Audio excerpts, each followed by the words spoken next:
नमस्कार मित्रों, मैं प्रतीक उपाध्याय, सहायक आचार्य बीएड, काशी नरेश राजकीय स्नातकोत्तर महाविद्यालय ज्ञानपुर, भदोही, उत्तर प्रदेश। हमारे महाविद्यालय के बीएड विभाग द्वारा वर्क फ्रॉम होम के अंतर्गत 4 मई से 12 मई तक संचालित भारतीय शिक्षा प्रणाली का विकास नामक 10 दिवसीय सर्टिफिकेट कोर्स में आपका हार्दिक स्वागत करता हूं। इस सर्टिफिकेट कोर्स के अंतर्गत आज हम लोग दिनांक 11 मई 2020 को कोठारी आयोग के विषय में विस्तार से चर्चा करेंगे। स्वतंत्रता के पश्चात हमारे देश की शिक्षा प्रणाली में सुधार के लिए बहुत से प्रयास प्रारंभ किए गए। इस संदर्भ में भारत सरकार का पहला बड़ा कदम था विश्वविद्यालय शिक्षा आयोग यानी कि राधाकृष्णन आयोग की नियुक्ति करना। इस आयोग ने विश्वविद्यालय शिक्षा के प्रशासन, संगठन और उसके स्तर को ऊंचा उठाने संबंधी अनेक ठोस सुझाव दिए। उसके सुझावों का क्रियान्वयन भी किया गया और इससे उच्च शिक्षा के क्षेत्र में सुधार भी हुए, परंतु हम वहां तक नहीं पहुंच पाए जो वांछित था। शिक्षा के क्षेत्र में भारत सरकार द्वारा दूसरा बड़ा प्रयास माध्यमिक शिक्षा आयोग यानी कि मुदालियर आयोग की नियुक्ति थी। इस आयोग ने तत्कालीन माध्यमिक शिक्षा के दोषों को उजागर किया और उसके पुनर्गठन हेतु अनेक सुझाव दिए, लेकिन फिर भी हम उस स्तर को नहीं पा सके जिसके लिए हम प्रयासरत थे। अतः भारत सरकार ने शिक्षा के पुनर्गठन पर समग्र रूप से सोचने समझने और देश भर के लिए समान शिक्षा नीति का निर्माण करने के उद्देश्य से 14 जुलाई 1964 को डीएस कोठारी यानी दौलत सिंह कोठारी, जो कि तत्कालीन विश्वविद्यालय अनुदान आयोग के अध्यक्ष थे, की अध्यक्षता में 17 सदस्यीय राष्ट्रीय शिक्षा आयोग का गठन किया और इस आयोग के अध्यक्ष के नाम पर ही इस आयोग का नाम कोठारी आयोग पड़ा। इस आयोग ने शिक्षा के सभी क्षेत्रों को समझने और जानने का प्रयास किया। भारत सरकार ने आयोग की नियुक्ति के उद्देश्य के संदर्भ में यह घोषणा की थी कि आयोग भारत सरकार को शिक्षा के राष्ट्रीय स्वरूप और उसके सभी स्तरों एवं पक्षों के संबंध में सामान्य सिद्धांतों एवं नीतियों के विषय में सुझाव देगा। सभी स्तरों से आशय प्रारंभिक शिक्षा, माध्यमिक शिक्षा और उच्च शिक्षा है, जबकि सभी पक्षों का आशय है शिक्षा के अन्य जो इसके अलावा पक्ष हो सकते हैं, जैसे कृषि शिक्षा, व्यावसायिक शिक्षा, इंजीनियरिंग एवं तकनीकी की शिक्षा, अध्यापक शिक्षा, स्त्री शिक्षा, प्रौढ़ शिक्षा इत्यादि। यह आयोग सरकार को शिक्षा संबंधी नीतियों, शिक्षा के राष्ट्रीय प्रतिमानों एवं शिक्षा के हर क्षेत्र में विकास की संभावनाओं पर विचार विमर्श करने एवं अपनी सलाह सरकार को देने के लिए गठित किया गया था। अगर हम उद्देश्य की दृष्टि से आयोग के कार्यक्षेत्र को देखें तो हम पाते हैं कि आयोग के गठन का उद्देश्य तत्कालीन भारतीय शिक्षा प्रणाली का गहराई से अध्ययन करना, उसके प्रति व्याप्त असंतोषों के कारणों का पता लगाना एवं उसमें सुधार के लिए सुझाव देना था। इसके अलावा पूरे देश के लिए शिक्षा के आयोजन और प्रशासन संबंधी नीति को निश्चित करना और इस संबंध में सरकार को सुझाव देना था। पूरे देश के लिए समान शिक्षा प्रणाली प्रस्तावित करना, पूरे देश में किसी भी स्तर की शिक्षा, किसी भी प्रकार की शिक्षा के प्रसार, उसमें गुणात्मक सुधार के लिए उपायों की खोज करना तथा इस संबंध में सरकार को सुझाव देना था। आयोग ने इस बड़े कार्य को संपन्न करने के लिए 2 विधियों का अनुसरण किया। पहली विधि में इन आयोग ने निरीक्षण एवं साक्षात्कार की प्रक्रिया को अपनाया तथा दूसरी विधि के अंतर्गत आयोग ने प्रश्नावली का निर्माण किया। निरीक्षण एवं साक्षात्कार के लिए आयोग ने एक कार्यकारी दल का गठन किया और अपना अपना कार्य अलग अलग समूहों में लोगों ने किया। इन दलों ने देश के विभिन्न प्रांतों का दौरा किया, उनके अनेक विद्यालय, महाविद्यालय और विश्वविद्यालयों को देखा, उनके छात्रों, शिक्षकों एवं प्रशासकों से साक्षात्कार किया। इसके साथ अनेक शिक्षाविदों से मुलाकात की और उनसे विचार विमर्श किया। दूसरी विधि का अनुसरण प्रश्नावली के माध्यम से किया गया। आयोग ने शिक्षा की विभिन्न समस्याओं से संबंधित एक लंबी प्रश्नावली को तैयार किया और शिक्षा से जुड़े विभिन्न वर्ग के लगभग 5000 व्यक्तियों के पास इसे भेजा, यद्यपि कि उसमें से केवल 2400 व्यक्तियों ने इसे भरकर लौटाया। और विश्लेषण करने के पश्चात आयोग ने अपना प्रतिवेदन भारत सरकार के समक्ष 29 जून 1966 को प्रस्तुत किया।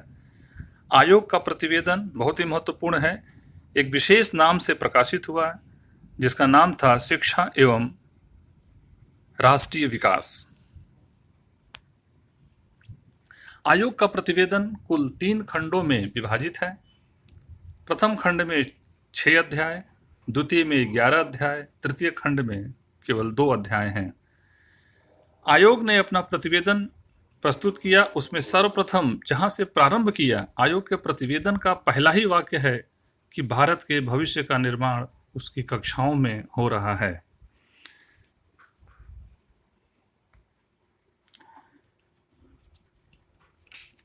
आयोग शिक्षा के सभी पक्षों पे अपने प्रतिवेदन को प्रस्तुत किया।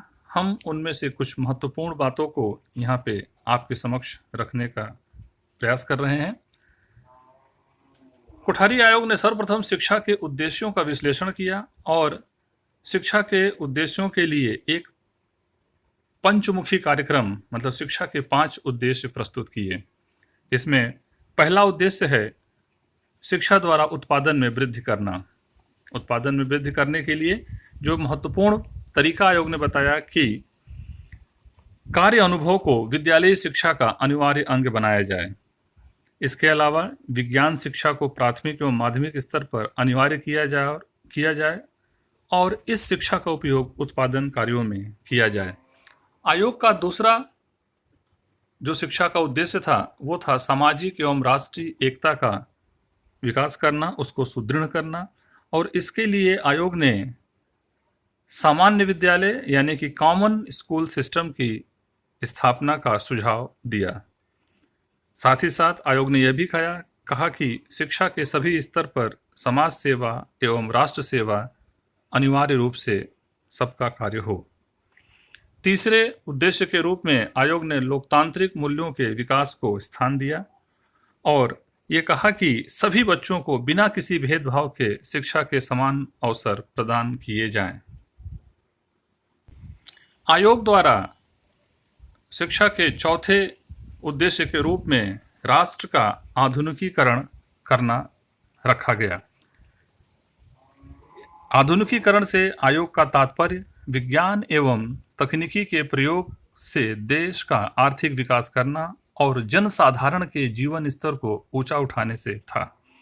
अंतिम उद्देश्य के रूप में आयोग ने शिक्षा द्वारा सामाजिक, नैतिक और आध्यात्मिक मूल्यों को विकसित करना महत्वपूर्ण माना। इसके अंतर्गत शिक्षण संस्थाओं में सामाजिक, नैतिक और आध्यात्मिक मूल्यों की शिक्षा अनिवार्य रूप से देने की संस्तुति आयोग ने किया है।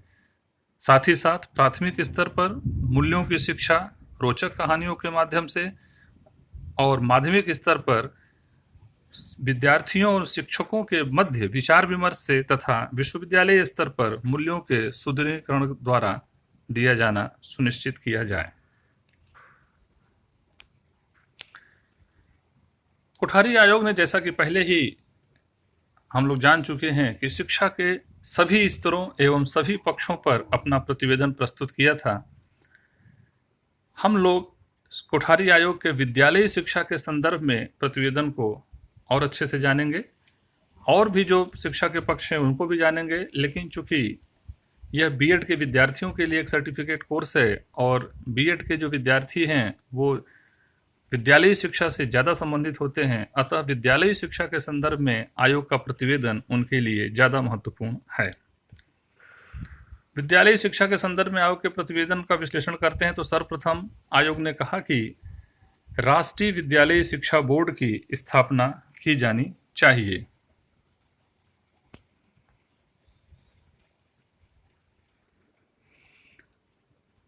राष्ट्रीय विद्यालयी शिक्षा बोर्ड की स्थापना के गठन से आयोग का आशय विद्यालयी शिक्षा के प्रशासन एवं निरीक्षण पर जोर देना था। साथ ही साथ आयोग ने भारतीय शिक्षा सेवा के गठन की सिफारिश की। राज्यों में राज्य विद्यालयी शिक्षा बोर्ड एवं राज्य शिक्षा सेवा के गठन की भी सिफारिश आयोग करता है।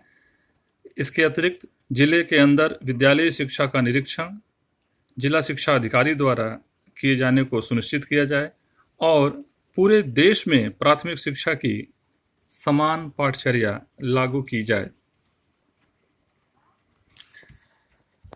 प्रशासन एवं निरीक्षण के पश्चात आयोग ने विद्यालयी शिक्षा की पाठचर्या, शिक्षण विधियों और पाठ्य पुस्तकों के संदर्भ में निम्नलिखित प्रतिवेदन दिए। आयोग ने सुझाव दिया कि पूरे देश में माध्यमिक शिक्षा की आधारभूत पाठचर्या, जिसे कोर करिकुलम कहते हैं, को लागू किया जाए। शिक्षण के लिए आकाशवाणी के सहयोग से पाठों को कक्षाओं में प्रसारित किया जाए। माध्यमिक स्तर की शिक्षा मातृभाषा के रूप में दी जाने की अनुशंसा आयोग ने किया है। आयोग ने भी बताया कि जो माध्यमिक स्तर तक की विद्यार्थियों के लिए शिक्षण विधियां हों वो क्रिया प्रधान यानी कि एक्टिविटी सेंटर्ड होनी चाहिए। विद्यालयी शिक्षा के संदर्भ में आयोग अनुशंसा करता है कि शिक्षकों को शिक्षण सहायक सामग्री के निर्माण में प्रशिक्षित किया जाना चाहिए और पाठ्य पुस्तकों का निर्माण एनसीईआरटी के द्वारा सुझाए गए सिद्धांतों के आधार पर किया जाना चाहिए। साथ ही साथ प्रत्येक राज्य में पाठ्य पुस्तक समितियों का गठन किया जाए जो कि पाठ्य पुस्तक निर्माण में अपना निर्देशन प्रदान करेंगे। पाठचर्या, शिक्षण विधियां और पाठ्य पुस्तकों के पश्चात आयोग विद्यालयी शिक्षा में निर्देशन एवं परामर्श के संदर्भ में अपनी संस्तुति प्रदान करता है। इसके अंतर्गत आयोग ने यह अनुशंसा की है कि प्राथमिक एवं माध्यमिक स्तर पर निर्देशन एवं परामर्श की व्यवस्था की जाए। प्रत्येक जिले में कम से कम एक विद्यालय में शैक्षिक निर्देशन एवं परामर्श की विशेष व्यवस्था हो, मतलब कि एक विद्यालय ऐसा हो जो कि पूरे जिले के सभी विद्यालयों के लिए, विद्यालयी शिक्षा से संबंधित सभी विद्यालयों के लिए रोल मॉडल का काम करे और वहाँ शैक्षिक एवं परामर्श की विशेष शैक्षिक निर्देशन एवं परामर्श की विशेष व्यवस्था की जाए।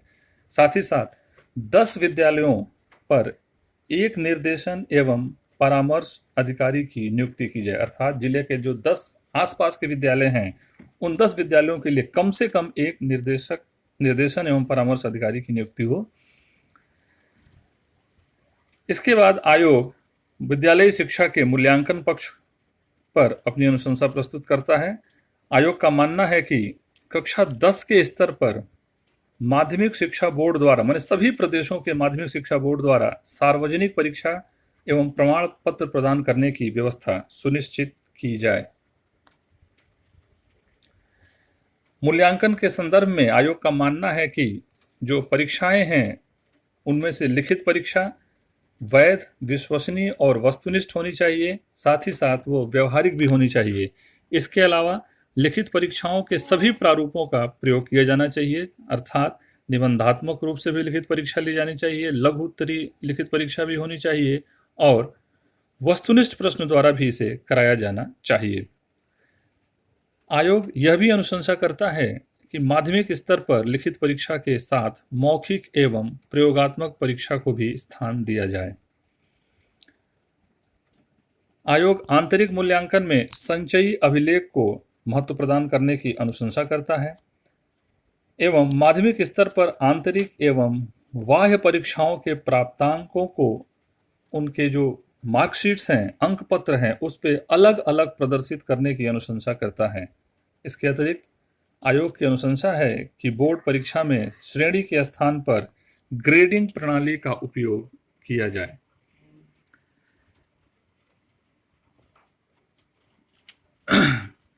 माध्यमिक और प्राथमिक शिक्षा, जिसे हम विद्यालयी शिक्षा कहते हैं, इस शिक्षा के प्रसार के लिए एवं उन्नयन के लिए भी आयोग ने अलग से अनुशंसा की है। शिक्षा के विभिन्न स्तरों पर संख्यात्मक वृद्धि के लिए प्रसार की व्यवस्था की जानी चाहिए।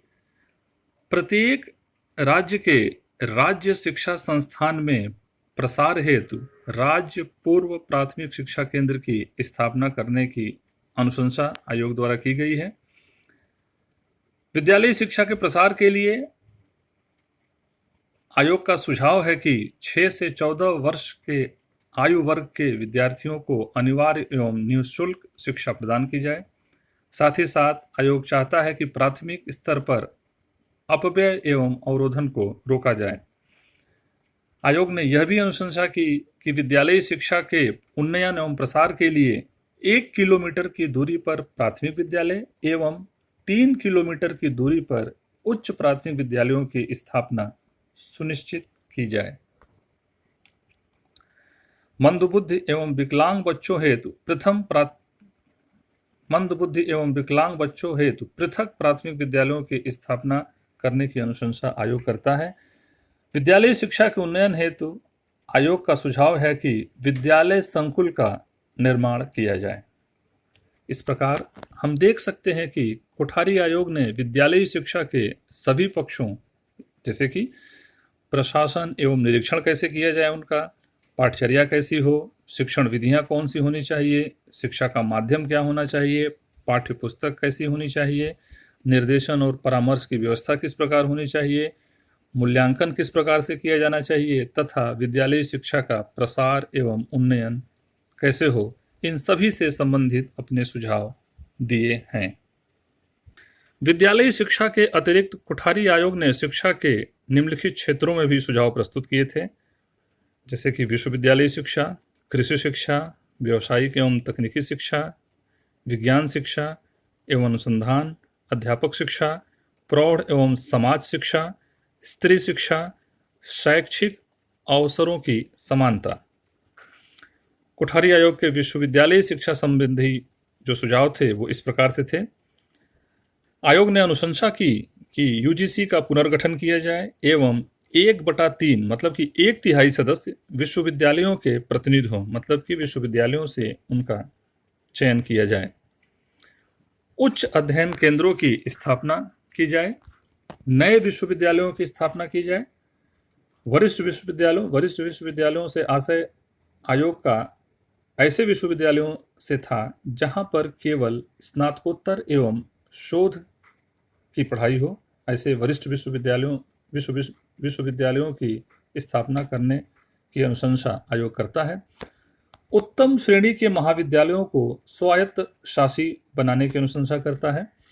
कुछ विश्वविद्यालयों द्वारा अंशकालिक शिक्षा एवं पत्राचार पाठ्यक्रम संचालित किए जाने की अनुशंसा भी आयोग ने किया है।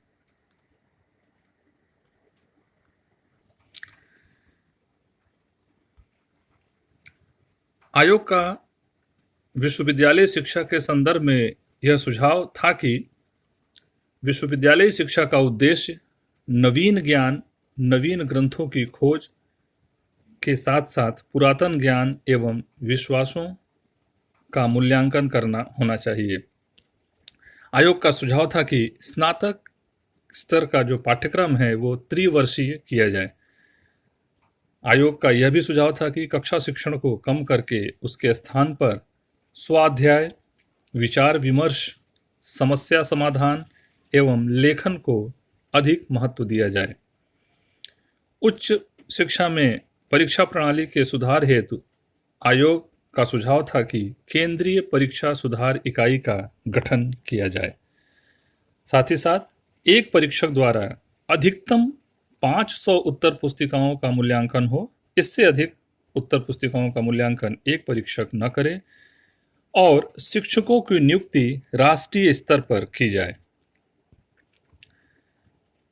विद्यालयी शिक्षा, विश्वविद्यालयी शिक्षा के अतिरिक्त जो शिक्षा के अन्य पक्ष हैं, उसके संदर्भ में आयोग के सुझाव इस प्रकार से थे।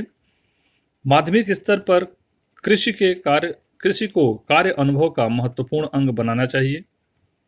अर्थात माध्यमिक स्तर पर कृषि जो है वो कार्य अनुभव के रूप में विद्यार्थियों को उसके बारे में बताया जाना चाहिए, उसको पाठ्यक्रम में शामिल किया जाना चाहिए। भारतीय कृषि अनुसंधान संस्थान कृषि शिक्षा के विकास एवं उन्नयन हेतु उत्तरदायी हो, ऐसा आयोग ने सुझाव दिया। आयोग का यह भी सुझाव है कि यूजीसी यानी कि विश्वविद्यालय अनुदान आयोग की भांति ही केंद्रीय तकनीकी शिक्षा संस्थान CTEI का गठन किया जाए। आयोग यह भी सुझाव देता है कि राष्ट्रीय विज्ञान संस्थान का पुनर्गठन किया जाए और विज्ञान एवं गणित की उच्च शिक्षा हेतु उच्च अध्ययन केंद्रों की स्थापना की जाए। केंद्र सरकार सभी स्तरों के शिक्षकों का न्यूनतम वेतन निर्धारित करे, मतलब कि कितना वेतन दिया जाए ये केंद्र सरकार निर्धारित करे। ये सुझाव आयोग के अध्यापक शिक्षा से संबंधित थे कि सभी स्तर के शिक्षकों का वेतन कितना होना चाहिए, सभी शिक्षकों को सरकारी कर्मचारियों के समान महंगाई भत्ता दिया जाना सुनिश्चित किया जाए, सभी स्तर के शिक्षकों की न्यूनतम योग्यता में वृद्धि की जाए, सभी स्तर पर महिला शिक्षकों की नियुक्ति को प्रोत्साहित किया जाए, सभी सरकारी एवं सहायता प्राप्त शिक्षकों को त्रिमुखी लाभ योजना यानी कि GPF, बीमा और पेंशन प्रदान किया जाए, शिक्षकों के व्यक्तिगत ट्यूशन पर नियंत्रण लगाया जाए, 5 वर्षों में एक बार देश भ्रमण हेतु किराया भत्ता जिसे LTC कहा जाता है वह देना सुनिश्चित किया जाए। अध्यापक शिक्षा में सुधार हेतु राज्य शिक्षक शिक्षा बोर्ड की स्थापना करने का सुझाव आयोग ने दिया था। सभी राज्यों में शिक्षक प्रशिक्षण हेतु कॉम्प्रिहेंसिव कॉलेजों की स्थापना करने की संस्तुति आयोग ने की थी।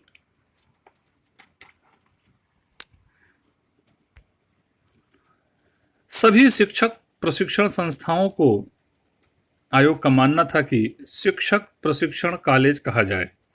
स्नातक स्तर और स्नातकोत्तर स्तर पर शिक्षा शास्त्र विषय को पृथक अनुशासन के रूप में स्थान दिया जाए, लेकिन आयोग यह कहता है कि इसका पाठ्यक्रम शिक्षण शास्त्र यानी कि पेडागॉजी, फॉन्ट की वजह से इसमें दिक्कत है, पेडागॉजी जिसे कहते हैं उससे भिन्न होना चाहिए।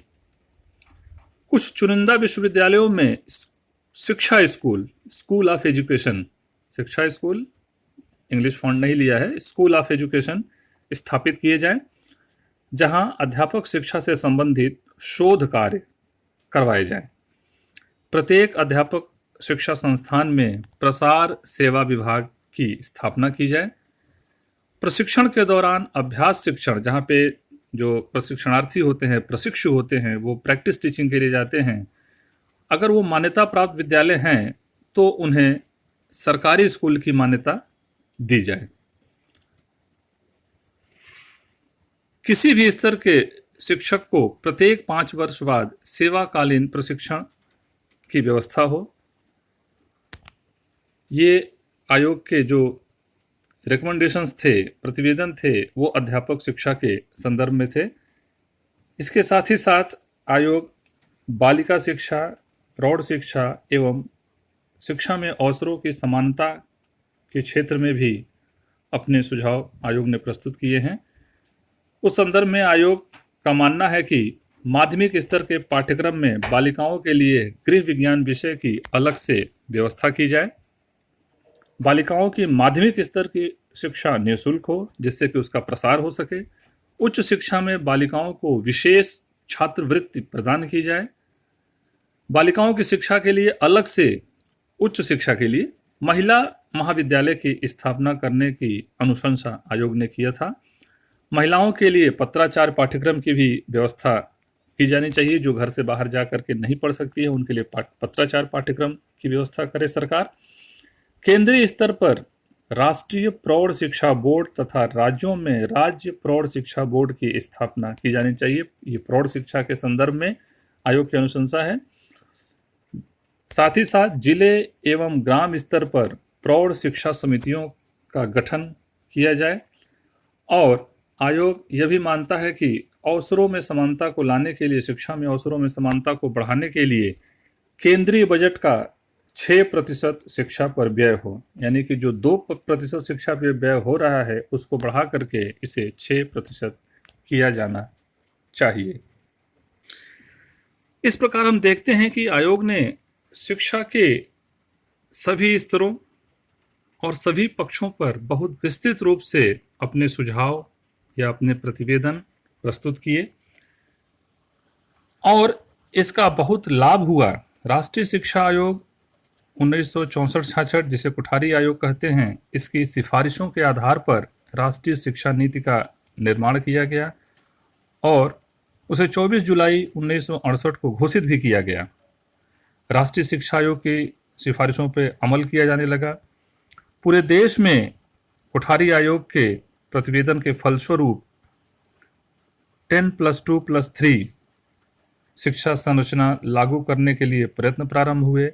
एनसीईआरटी ने प्रथम 10 वर्षीय शिक्षा के लिए आधारभूत पाठचर्या तैयार की, जिसमें त्रिभाषा सूत्र के आधार पर 3 भाषाओं का अध्ययन, साथ ही साथ देश के आधुनिकीकरण करने के लिए विज्ञान एवं गणित का अध्ययन एवं माध्यमिक स्तर पर व्यावसायिक शिक्षा प्रारंभ करने और कार्य अनुभव को विशेष रूप से उसमें स्थान देने जैसे कार्य प्रारंभ हुए। कुल मिलाकर यह कहा जा सकता है कि आयोग का प्रतिवेदन शिक्षा का विश्वकोश यानी कि इंसाइक्लोपीडिया है। उसमें भारतीय शिक्षा के समस्त पहलुओं पर प्रकाश डाला गया है। आयोग के कुछ सुझाव तो ऐसे थे जो भारत के लिए 1965-66 में उपयोगी थे और आज 21वीं शताब्दी में भी उपयोगी हैं, जैसे कि शिक्षा को राष्ट्रीय महत्व का विषय मानना, शिक्षा पर बजट का कम से कम 6% व्यय करना, 6 से 14 वर्ष के बच्चों के लिए अनिवार्य एवं निःशुल्क प्राथमिक शिक्षा की व्यवस्था करना,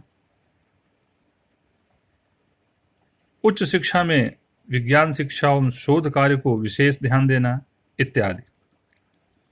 शिक्षा आयोग ने शिक्षा के क्षेत्र में एक नए युग का शुभारंभ किया था।